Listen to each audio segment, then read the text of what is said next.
बळ असणारे, त्रस्त मोगलांना करणारे, परत न फिरणारे, तिन्ही जगात जाणणारे, शिस्तप्रिय वाणी जटिल, जिजाऊचे पुत्र, महाराष्ट्राची शान, हार न मानणारे, राज्याचे हितचिंतक, जनतेचा राजा म्हणजे छत्रपती शिवाजी महाराज असे होते आमचे राजे.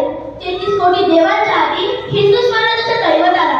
महाराष्ट्रावर भगवा फडकवणाऱ्या सिंहाला, लाखो तोफांचा आणि लाखो मनांचा, त्या 350 वर्षातील एका क्षणांचा, सह्याद्रीचा रांगांचा आणि महाराजांचा मानाचा मुजरा, मानाचा मुजरा, मानाचा मुजरा. लॉर्ड बॅन माउंटन म्हणता, जर छत्रपती शिवाजी महाराज इंग्लंडमध्ये जन्माला आले असते तर आम्ही पृथ्वीवर काय परिग्रहावरही राज्य केले असते. नेताजी सुभाषचंद्र बोस म्हणता, हिंदुस्थानाला स्वातंत्र्य मिळवून द्यायचे असेल ते एकच पर्याय आहे आणि ते म्हणजे शिवाजी महाराजांप्रमाणे लढा. स्वामी विवेकानंद म्हणता, शिवाजी महाराज हे फक्त नाव नव्हे तर आजच्या तरुण पिढीसाठी ही एक ऊर्जा आहे आणि हीच पुढे जाऊन हिंदुस्थानाला स्वातंत्र्य मिळवून देण्यात उपयोगी ठरेल.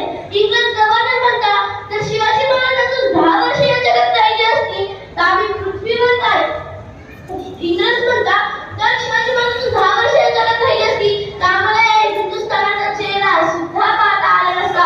आशिया खंडातील सर्वात मोठे राजसत्तेचा राजा औरंगजेब म्हणतो, काबूल पासून कंधारपर्यंत म्हणजे तैमूर खानदानाने मोगली सत्ता निर्माण केली. मोठ्या राजांना म्हणजे तैमूर खानदानाला पाणी पाजलं, पण महाराष्ट्रात आल्यावर मात्र आम्हाला शिवाजी महाराजांनी रोखलं, आम्हाला शिवाजी महाराजांनी रोखलं.